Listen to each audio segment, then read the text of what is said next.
sometimes when people borrow, they think that the money is theirs, and then they get detoured, no?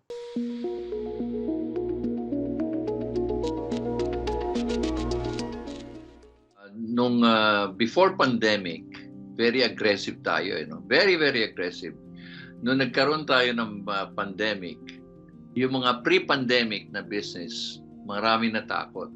Yung mga pandemic babies na tinatawag natin na nag-start ng business ng pandemic, they are aggressive.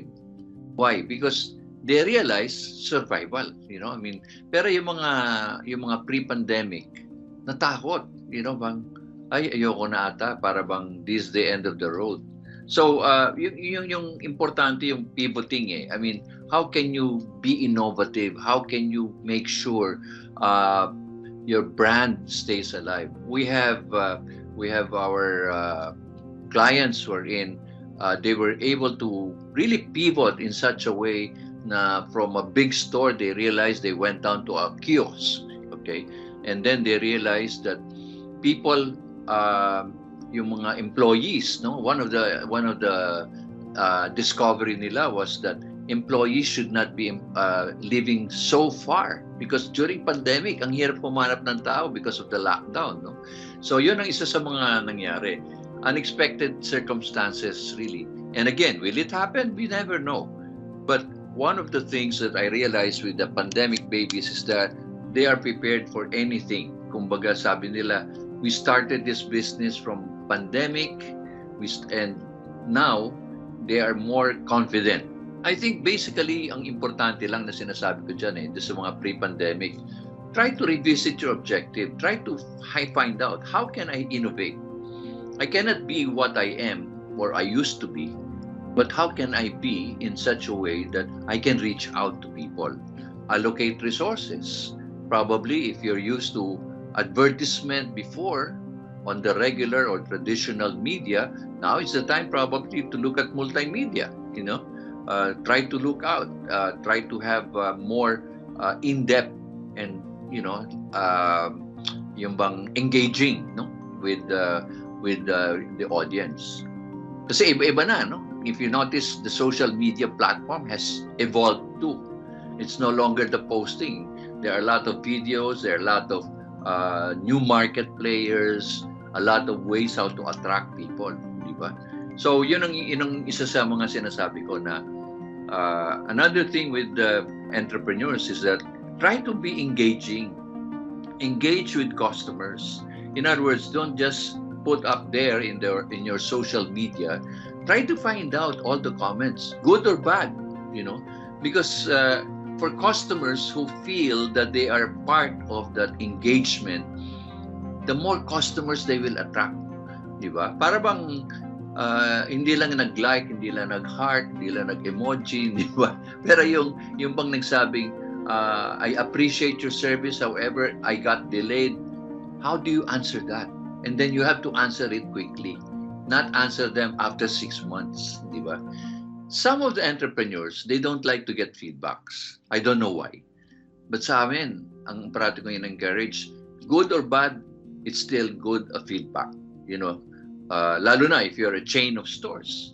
The more, if you're the head of the chain, the more you should be engaging, diba? Because suggestions can come.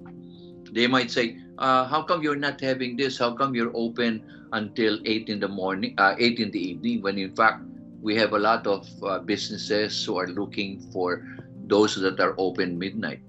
Yung mga kasi customers love to be part of it.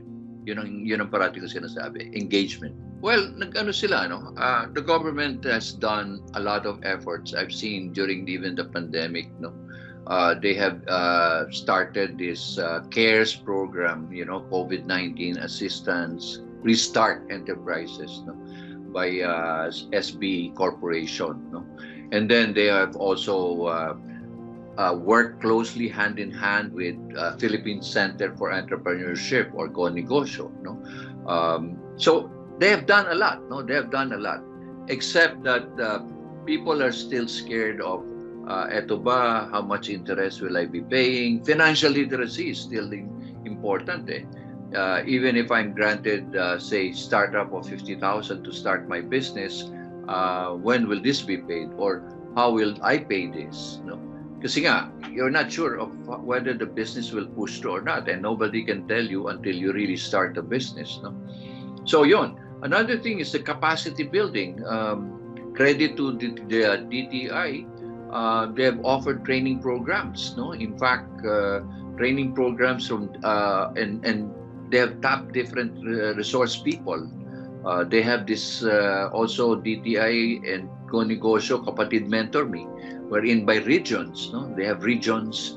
They start with the concept, the financing, and even the business model, until they're given that that advice to start. You know, intellectual property office, the trademark. That they have done really a good job, you know, because they have encouraged a lot of entrepreneurs na don't take for granted your business name as registered with DTI is already your ownership. No, they have already started a very good campaign of one a mark. You know, yung trademark. Start registering your trademark, because trademark is really the sign of ownership. No? So maraming nagawa ng government, no, but still a lot of things can still be done, you know. In other words, that is something it's never ending.